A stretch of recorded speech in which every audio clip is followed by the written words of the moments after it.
These aerial pictures just in from the area. This house has entirely collapsed and a landslip is covering the tunnels on State Highway 1 near Kaikoura. A 7-person urban search and rescue team is on its way from Christchurch. Look at that huge landslip there is on its way from Christchurch in a helicopter to assist with the emergency response there.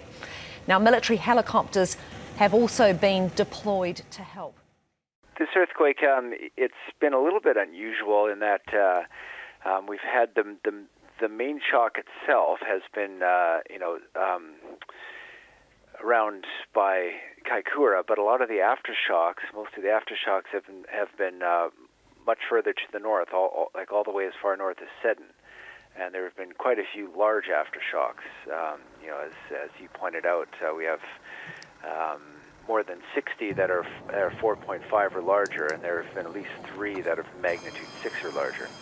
What seems to have occurred with this earthquake, so we have the actual epicenter, that was located has been around Kaikoura, but there appears to have been a great deal of movement that's actually occurred to the north, all the way up, all the way up to Seddon, in the actual during the actual earthquake.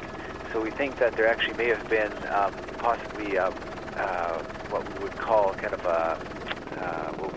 slow earthquake that happened before the one that everyone felt really strongly.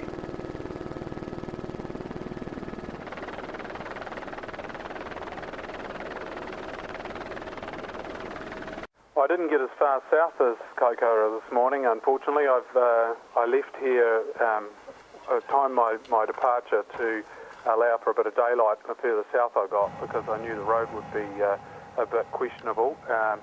If you look on my Facebook, you'll see why we couldn't get any further than Turahanga Flat. There's a massive crack in the road, and a cracking, in fact, it goes for at least 30 metres, and it'll take quite a bit of work to repair that. There are trucks all the way along that have gone as far as they can. We came across one.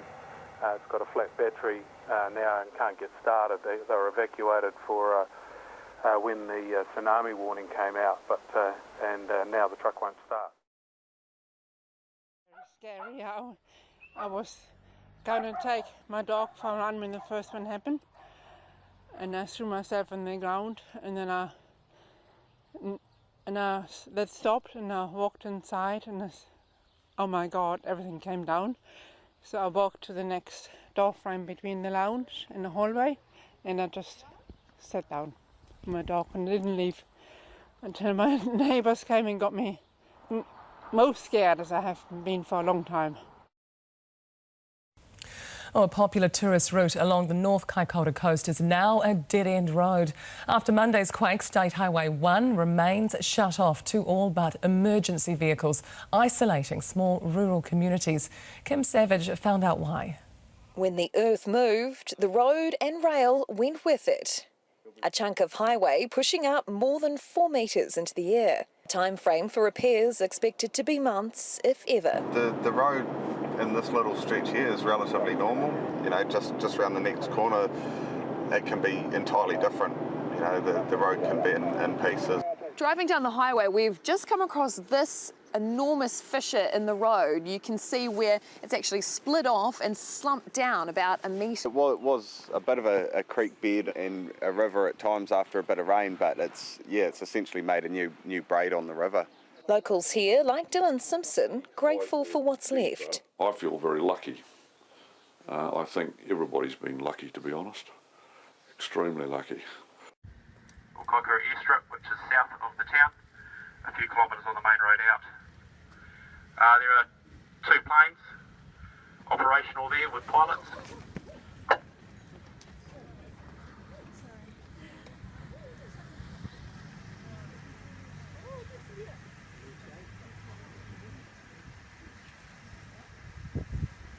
Stand with your legs apart, slightly apart.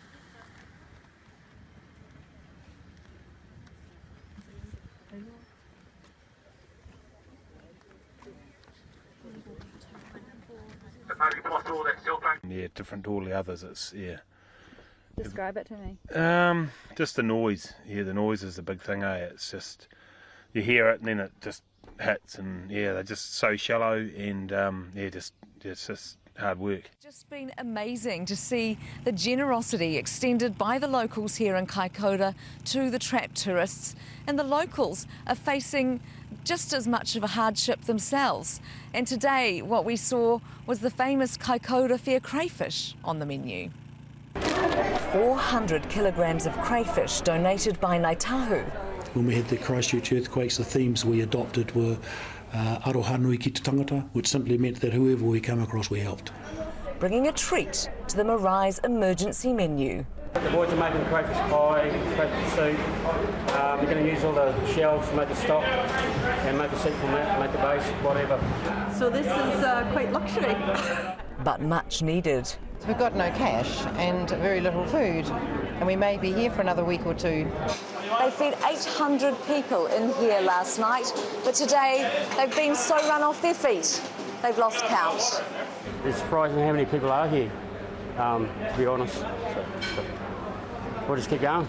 Oh, good, good. And if you can send them away with a bit of a full stomach, they leave with a better memory. And it's not hard to be kind, eh?